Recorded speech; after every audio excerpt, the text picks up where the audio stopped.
Jim Hilvert, first and foremost, Coach, thank you for taking the time to join me. Thanks you Always very much. appreciate it. Having me on.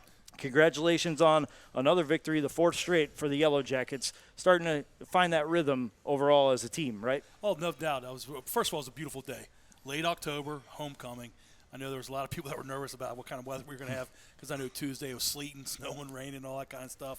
But to have a beautiful day like that on homecoming, to come out and have our second home game in a row in front of a great crowd. What a great crowd we had. Student section, BW alums came out in force. Obviously, the community was there. What a great way to win a game, 35-14 at your homecoming. And to celebrate people coming back to your school. Yeah, Coach, you're on a 4-game winning streak right now. What's been the key? What's been to your success over this last month? It's been weird. I would say the first 2 games of that winning streak, we won in dramatic fashion. Those 2 games were unbelievable. I tell everybody all the time, I have never been in a game like I have been in Marietta, and obviously to have the one before that, Ohio North, those games were unbelievable. And then we've won in different ways in every single game, especially the last 2 at home, where I thought this week, I thought our defense really stepped up from obviously the last time we were out on the field. Did some really good things. Obviously, you mentioned the stats with limited Otterbein in the passing game and running game and causing turnovers. I thought our special teams played really well.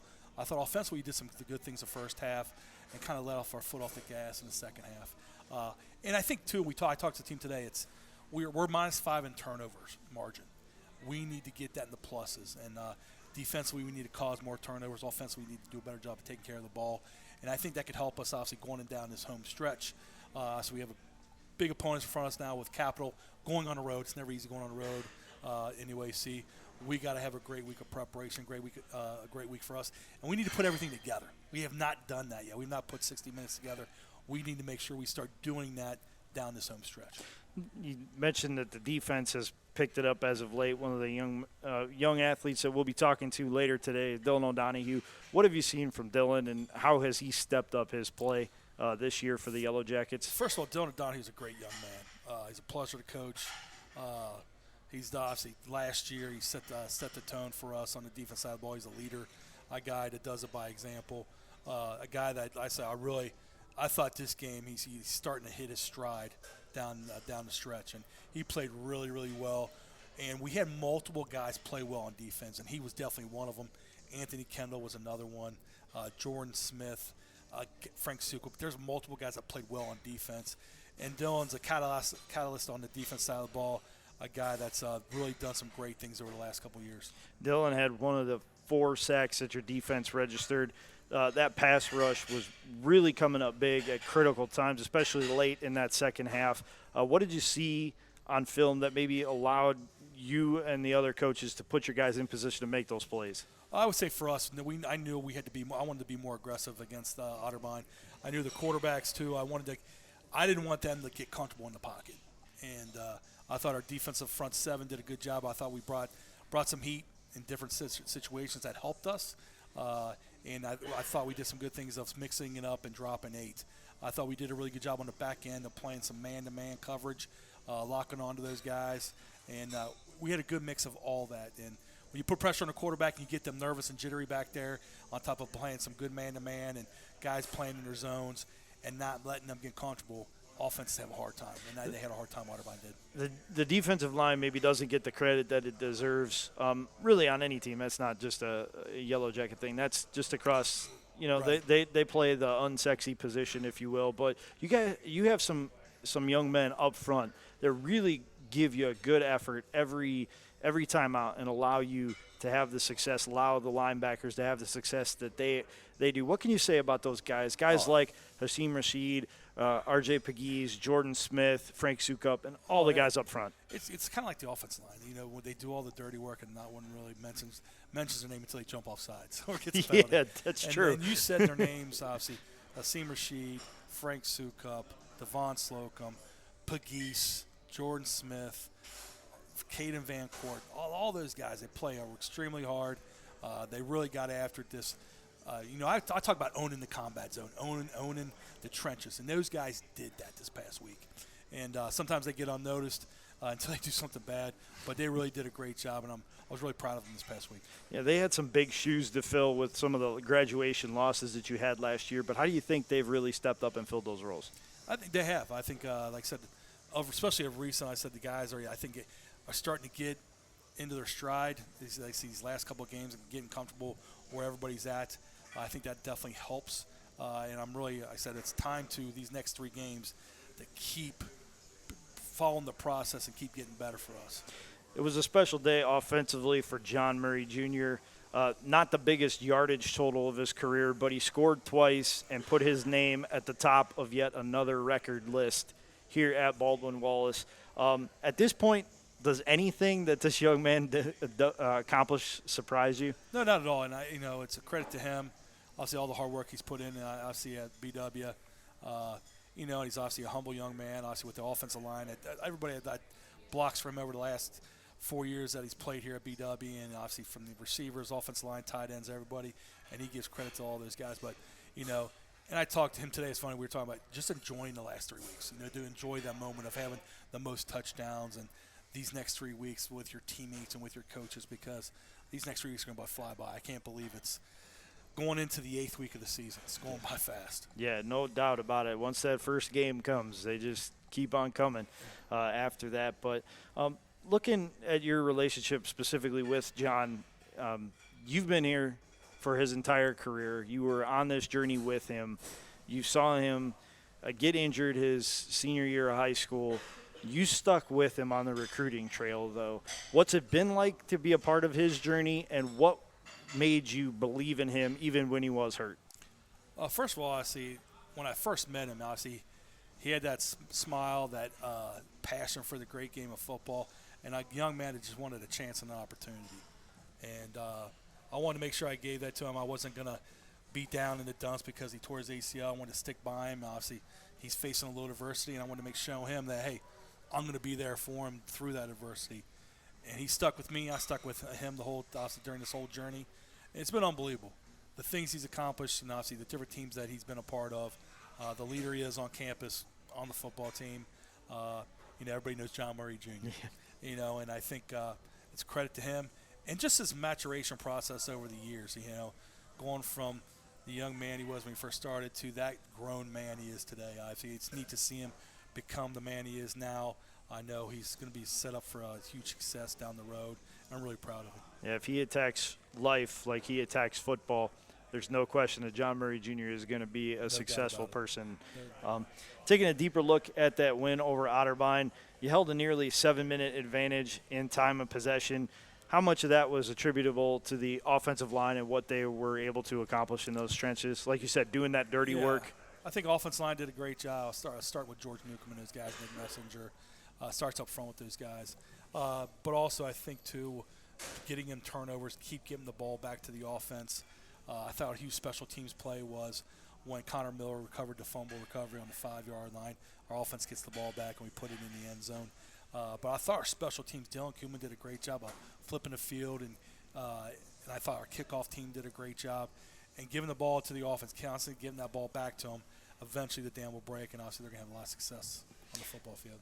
One of the things you look at that stands out is 5 of 15 on third down. Obviously, you want that number a little bit higher, but one thing that was really good was the fact that you went for it on 4 fourth downs and you were successful each time. What gave you the confidence to make those calls, and how happy were you with the execution of those plays? Oh, I thought fourth down, we did an unbelievable job. So, obviously, when you said 5 for 15, I look at it as 9 for 19 because of you add those to the mix to be able to complete that. I thought our offense, I had faith in them. So we were in the I think the field position to be able to do that, and I felt those guys were going to obviously execute at a high level, and they did.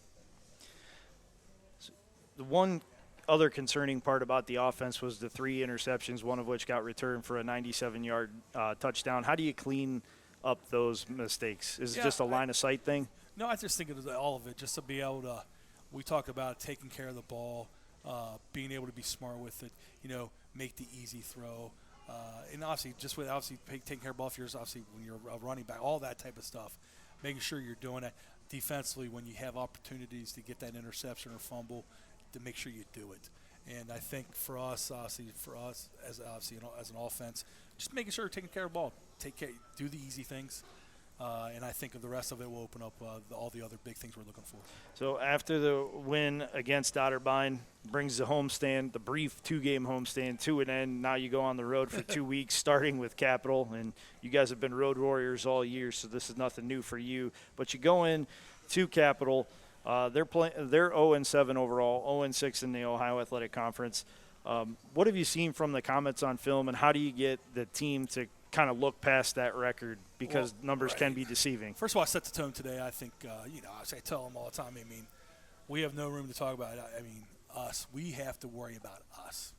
Can't worry about their record. If it's 0-6, 0-7, it does not matter to us. We got to worry about us and reaching our full potential as a football team. And it's all about the process. We got to have a great week of practice this week. We're facing 2 ex-coaches that coached with me, Coach Brian Foose and Joe Nemeth. Obviously, it adds a little bit more spice to the game, too. Obviously, them coaching on Coach Foose being the head coach, and obviously Joe Nemeth being on the staff. It adds a little bit more spice to it because they've been here at BW. So having that, obviously, there's little extra incentives to the matchup and us taking care of us. It's hard to win on the road. We'll be able to go down on the road, playing Capital, and playing to our full potential as a football team, offensively, defensively, and special teams. You mentioned it adds a little spice to the game, knowing their coaching staff and having them know you as well. Yeah. But does it force you to really change up anything with your play calling and philosophy? It's about throwing a wrinkle in here and there. Obviously, to keep teams off, 100 toes. Obviously, they know me, I know them. Obviously, being at practice and stuff like that. So being able to do little things like that to help keep them on their toes, what we do offensively, defensively, and special teams. The health of the team, everybody's in pretty good shape? Pretty good, yeah, pretty good shape. I think our guys are getting to that stage in the season where practice are a little bit shorter and stuff like that, try to keep guys fresh. And obviously, for the most part, our teams are pretty healthy. Well, Coach, thank you very much for the time. I always appreciate it. Thanks so much. Congrats on the win against Otterbein. Good luck at Capital this week. Thank you so much. Appreciate you having me on. That's head football coach Jim Hilvert of the Baldwin-Wallace Yellow Jackets. And now we're going to switch things over and talk to one of Hilvert's top defensive players. That is linebacker Dillon O'Donoghue.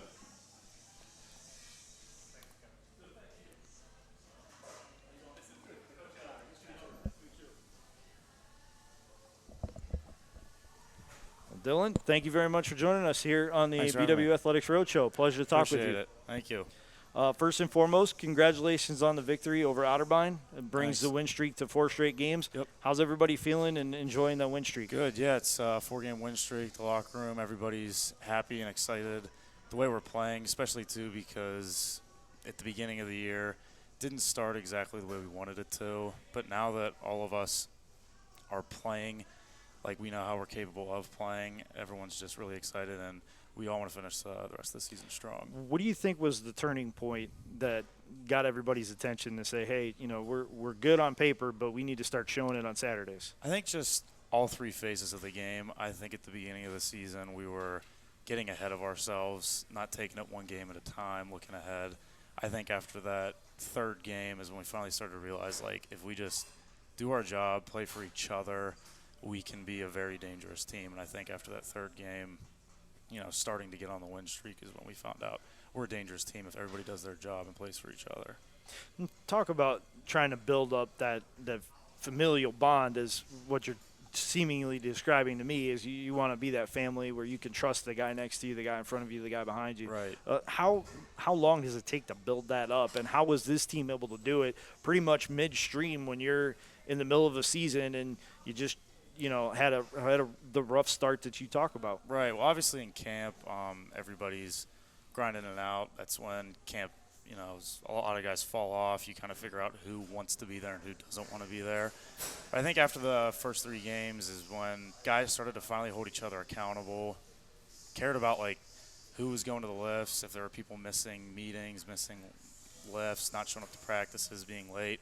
It's finally in that time of the season when guys started holding each other more accountable than we did at the beginning of the year, and realizing if we don't, take this one game at a time and take it seriously day in and day out, whether that's on or off the field, then this season could go not the way we wanted it to. And I think after the rough start is when we finally started to realize, the ability to change this season is in our hands, not the coaches. The coaches can tell us everything, but it's up to us.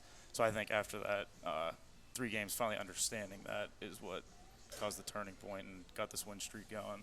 And taking a look back at the week that was for you, you tally 6 tackles. You had a sack, a fumble recovery, and a pass breakup. You did a little bit of everything against Otterbein. Thanks. How tired were you, and what allowed you to have that success? After the game, I was pretty exhausted. It was a hard-fought game, but for me, it's just doing my job. In the few games prior to Otterbein, didn't have standout stats, but finally in Otterbein, I continued to do my job. They ran the ball my way, threw the ball my way, and like Coach Hilvert says, when you just do your job, the big plays will happen. And I'm happy that, this past game, especially homecoming, I had a lot of family there that I was able to perform my job well and make some plays. Nice. How did it feel to share the co-defensive player of the game award with Anthony Kendall, who had 2 interceptions? It was awesome. AK is a baller, so being able to celebrate that award with him was pretty cool, and John winning offense was awesome, especially too because me and all my other teammates, we put in a lot of hard work in the off season over the summertime, so being able to receive an award like that after a hard-fought game and after a win means a lot to me because I feel like my hard work is getting some credit. Yeah, and it's becoming very noticed that you are making plays in all facets of the game, so congratulations to you on that. The defense as a whole just gave up 1 touchdown against Otterbein. How were you able to limit their offense and hold their quarterback to just 90 yards passing? Again, just everybody doing their jobs, diving heavy into the scouting report. We, the coaches, and defensively and special teams, I know offensively they do it too, just focusing on scouting report, watching film, and then, like I said earlier, everybody just doing their job and believing in each other. We got off to a great start against Otterbein. Guys making plays, doing what they're supposed to do, and I think when everybody's on the same page, not being unselfish and doing their job is when big things happen. How much confidence did you get as a defense from getting the turnover so early in the game, just like you had done on special teams so earlier in the season? You get that turnover so early, you cash it in for a touchdown. It's got to build your confidence. Oh yeah, especially it's huge. I mean, when you start a game off strong, it just sets the standard for the rest of the game, and guys are just knowing that we're capable of beating these teams. So getting off to a strong start is very big for our football team. One thing though, we gotta make sure we do in the next 3 weeks is being able to close games out. Like Coach Hilvert said, we have the ability to close out a lot of games early and put teams away. We haven't done that particularly in these past few games. So being able to play 4 quarters is a big part of our team that we need to work on. What goes into accomplishing that? What do you have to get done for that to happen, to have that complete effort? Yeah, just playing 60 minutes and not expecting other people to make plays, just doing what you're supposed to do no matter the situation. If you're thrown in there on a short drive or if there's a turnover and we have to go right back out onto the field, just being able to have that same mentality of wanting to beat your opponent no matter what quarter it is or how much time's left. Yeah. How much extra film study and work did you put in over the last week to prepare for Otterbein after the defense got caught off guard with some trick plays against Muskingum? Yeah, so I obviously, we go over the scouting report early in the week, and then myself and I know a bunch of other guys on defense go over the scouting report on our own. I usually like to go over it at nighttime, usually every night before, just to get an idea of what this team's doing. The coaches do a great job of giving us an in-depth report on the guys we're playing, what their style is. I know Coach Miller and Coach Nickel, Coach Nelly, all the coaches, they do a good job of evaluating each player on the team, giving us an insight of what their weaknesses are and how to prepare for them. So thankful for their coaching on that. In addition to being a standout football player, you're also a criminal justice major here at Baldwin Wallace. What attracted you to that major, and what are you hoping to do with it once you hang up the cleats? So really, I wasn't interested in that career as a kid, to be honest with you. It was really when I got to high school is when I finally started to realize that I kind of respected guys of law enforcement. So I really wanted to do that when I got to college. The BW criminal justice program's phenomenal. A lot of football players are a part of it. And then after my football season comes to an end, I'm leaning towards being a Pennsylvania State Trooper.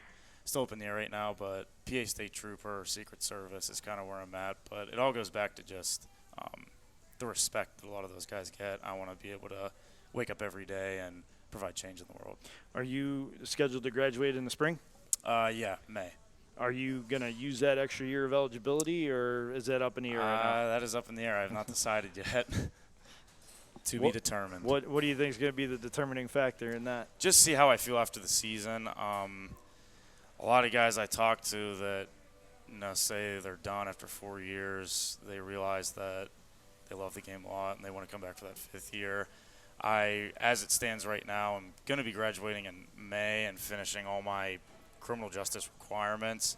But I'm definitely going to see in the off season how I feel, both physically and mentally, and I'm going to decide in the off season what I want to do. I definitely have not ruled it out yet because, playing for BW football is a blessing, and playing for Coach Hilvert and the coaching staff is awesome. I've been a part of football programs not as successful and with this kind of tradition that BW football has, so playing for Coach Hilvert, it's just awesome.